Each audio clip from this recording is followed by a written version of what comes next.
All right, welcome to Talkin' Investing. I am Tom, and as always, this is not financial advice.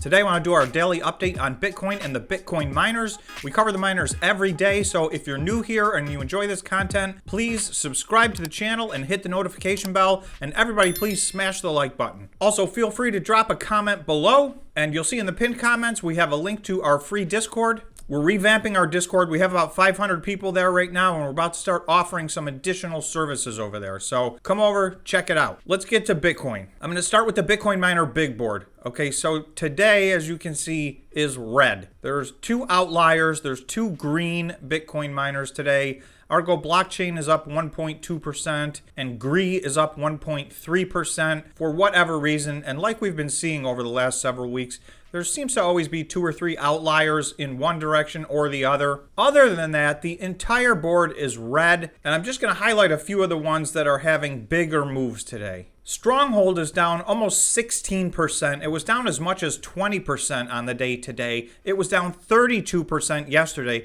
I did do a deep dive video on that today, so if you want to check that out on the channel, I did post that today. DigiHost is down 8%. This is several days in a row that DigiHost has had big down days as well. Bitfarms is down 5.63%. Bitfarms had a big down day yesterday as well. Bitfarms got up to well over $4, and it seemed like it was going to maintain that, and now it is below there. Now it's at $3.78, down another 5.6% today. So I'll let you review the rest of the board, and you guys can find your miners that you're invested in or looking to get invested in and see how they're doing. Unfortunately, they're probably red, which corresponds with the Bitcoin chart. So here we are on the Bitcoin chart on the 15-minute time frame, and you'll see this purple line. When I zoom out, you're going to see this is a very significant line. This was resistance all of the year 2022 until we broke through it the other day. And we broke so far past this, it did not look like we were ever going to go test this line. But as is so often the case, Bitcoin does retrace its steps, and it is pulling back, and you can see it's very much testing this line right now. And it's been a little bit above it. It hit right here. You know, these are 15-minute candles, so this is only the last few hours. You can see we're just a few dollars under the line right now. So it is in an absolute fight for this line right now. And this is a crucial line to hold, because if this doesn't hold, we'll probably have to go down and retest maybe 42,000. I'm looking for this line to hold. I was looking to retest this line, but I was looking to retest this 2 days ago. You know, now we've had 2 days of sideways momentum. We've had some downward momentum. This is allowing some of the price oscillators to reset and setting us up potentially for the next leg up in the bull run. But what is critical is we have to keep above or at this line. If we lose this line and this turns back into resistance, then we may be in for some short-term bear action. And if we can hold this line and finish the day above it, then I think we can consider potentially that we're set up to get back on track on the bull run. The first thing I want to show you is this orange line right here. This is where Bitcoin was when the equity markets closed yesterday. So we were at about 47,000. We're at about 45,700 right now. So we're down about $1,300 on the day. If I measure that, we're down about 2.86%, just under 3% on the day right now for Bitcoin so far. And again, the trading day is not over for the Bitcoin miners, and obviously Bitcoin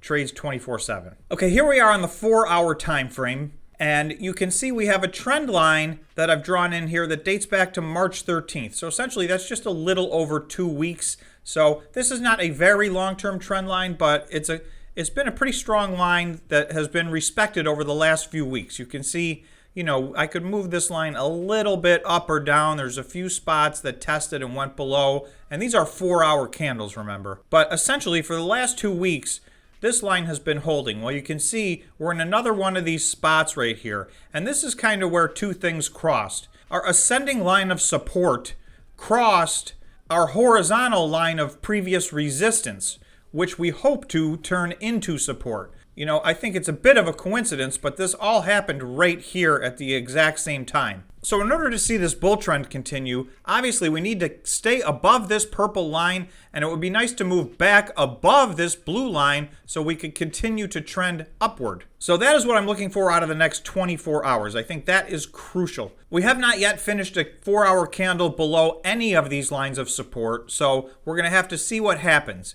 So let's take a look at the RSI. This is the RSI on the 4-hour time frame. So again, these move a lot faster. We're going to look at the daily time frame because that's much more meaningful. But there is a trend line, and these trend lines are not as significant on the 4-hour RSI. However, this trend line goes back to March 7th, so that's 3 weeks. The RSI has been in an ascending channel for the last 3 weeks. And you can see a few days ago, we really topped out. We were very overbought on the 4-hour time frame, up at almost 85. Well, that has plummeted. I mean, today is a straight line down. We went from 85 a few days ago. We're at 36 right now. So this is pretty much a full reset on the 4-hour time frame. It could be that we've got to get all the way down to 30 and start over again. We're not that far away from that. So either way, again, this is some of what we need to see. When we're up here on the 4-hour, it's hard to continue a bull run for a consistent period of time. We're already very overbought at that point. We had 8 green days in a row for Bitcoin. So it is no wonder that we were overbought. That's an incredibly long run for Bitcoin. It's not a record, but it's an incredible run. So yesterday we had our first down day, and today this is a little bit more serious. And at the moment you'll see this is what we need to hold. If we do so, then this will be a very healthy pullback. You know, if we can bounce off of this and start to head up, that's what we're looking for. If this does not hold, we're looking at somewhere in the range of 42,000 is our next point of support. Zoomed out to the 1 day, I think I feel a little bit better about Bitcoin because we did just have an 8-day run up. We're having a pullback. It's right to our line of support. So this is the critical point. If we bounce off of this line, then this was a very healthy pullback, and I expect the bull run to continue up to 52,000. If we look at the daily RSI for Bitcoin, you'll see it did break out of this wedge pattern the same time Bitcoin broke out of its wedge pattern. But it did get all the way up to just over 70, so we were overbought on the 1-day time frame. This has been a very nice pullback. We're now at 60 on the RSI, 50 is neutral. We're still clearly in an upward trend on the RSI, even with this pullback. So this all looks very healthy to me as long as we can hold the line right here. So really, that's the bottom line. We need to hold our $45,700 line, or at least somewhere, plus or minus 200 points of that. Meanwhile, let's take a look at a few of the Bitcoin miners in specific. This is Stronghold on the 1-day time frame. Yesterday on their earnings, they were down dramatically. They gapped down below this red line, which was their previous all-time low. So they gapped down below that, but hung around near it yesterday. But now today, they're gapping down again. They're down in pretty much a straight line today. They're down 16%. They actually were as much as 20%. So a little off of their new all-time low. Today, they did set their new all-time low by quite a bit again. So that's back-to-back very big down days. Over the last 3 days from the high to the low, Stronghold was down over 50%, almost 51%. So that's gigantic pullback. I did do a deep dive on this, as I said earlier, so if you want to know what the story is here and why it's down so much, I go into great detail. So if you're interested in Stronghold, I would check that video out. I have no price target here. At the moment, this is in a free fall. They've got some significant problems. They could very well work them out, so I'm a little bit on the fence. This is too risky for my tolerance. This could be the buying opportunity of a lifetime for all I know. But for me, it's too risky, and I have too many other miners that I'm invested in that I feel better about. So again, this is not financial advice. I'm passing on this one right now, but you guys can look into it. This has been a monster pullback, so there's the potential it's a giant buying opportunity. Okay, I want to take a look at Bitfarms. Bitfarms, I've drawn a line here, a blue line right here at $4. So you'll see the last 2 days in a row have been red. So Bitfarms just can't seem to find its footing at $4. That is what I am looking for and waiting for. This white line here was basically support all year last year, And in 2022, it just hasn't been able to get back to this white line. And that's actually at $4.18. So if it could get above there and turn that resistance into support, I think Bitfarms could take a run. But it's just being held back at the moment. And today is another tough day, down over 6%. The trading day is not quite over, so these are not final numbers, but I imagine it will finish somewhere around where it is right now, down 6%. Just going to look at one more, and that is Cleanspark. I continue to take a look at this because here we go again.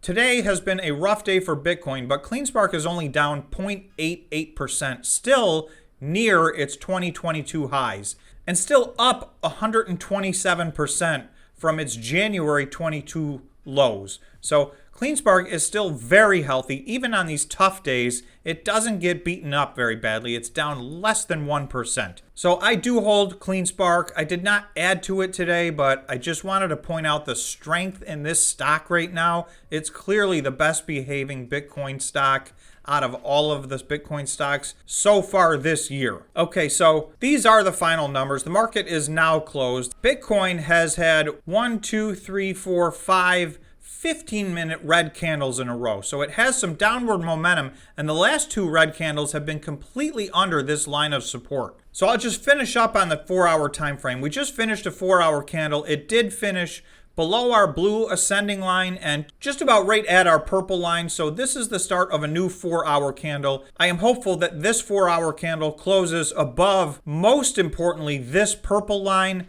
and it would be nice if it could get back above this blue line. Those two things to me would really confirm that we are still in a bull run and we're still moving up. If we close another 4-hour candle below this purple line, then I'm going to have to start looking at a daily candle. If we close a daily candle below this, then I would guess we're probably back on our way down to 42.